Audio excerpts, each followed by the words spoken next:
Now, hold on now. I'm about to do a lore drop on you. I know. I normally talk like this, but it is true. I spent 8 years, 8 very formative years in a small northeastern Alabama town of, at the time, 4,000 people, known as Scottsboro, whose only claim to fame is a place called Unclaimed Baggage, where all of the unclaimed bags from every airport in America are sent to be sold as thrift. But I worked very hard to sound like this.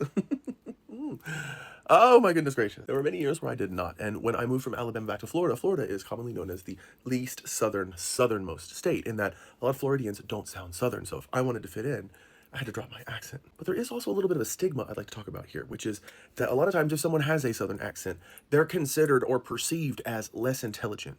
And that's something that I do not like, because I do know a lot of southern people and they do sound like this, and they are very brilliant people.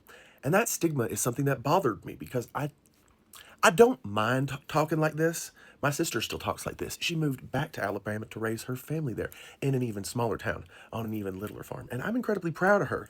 But a lot of times I see people respond to how people like her and her husband and her children speak as if they are lesser than. And I do not appreciate that, because for a long time, this is how I sounded too.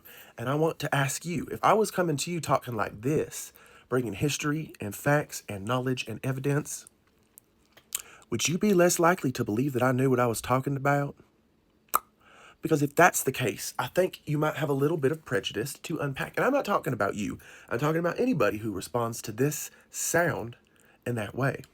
Because let's be honest, we all have a preconceived notion about how people should sound if they are indeed educated. And don't even get me started on the British. Everyone knows that if you sound like Sir David Attenborough, anything that comes out of your mouth is automatically a fact. I could sit here and tell you about the wild jigglybug monster, and you would believe it to be true because I said it as if I were Sir Attenborough himself. Do you know what I'm saying? So we really have to think about what it means when we're perceiving someone, not just based on how they sound, but based on the content of what they're saying. And it isn't just something that is skin deep. You don't just perceive someone based on how they are expressing externally. You perceive someone on how they are expressing auditorily as well, because auditory is a part of that external expression just as much as visual, just as much as smelling good, just as much as serving. So thank you for bringing this up. I think it's incredibly important, but I did just want to take a moment to let you know that I did used to sound like that, honey boo, and if you don't watch your back, I might whip it out again from time to time.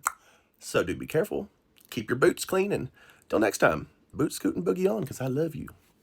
And I hope that you love yourself too, regardless of how you sound. So as always, free Palestine, free Gaza, and free the oppressed peoples all over the world, including rural people who are treated unjustly simply by how they sound. And keep fighting that good fight, because no one is coming to save us but ourselves. I love you. I hope I get to see you again soon. And until next time, you better mosey on out of here and take good care of yourself. Stay safe.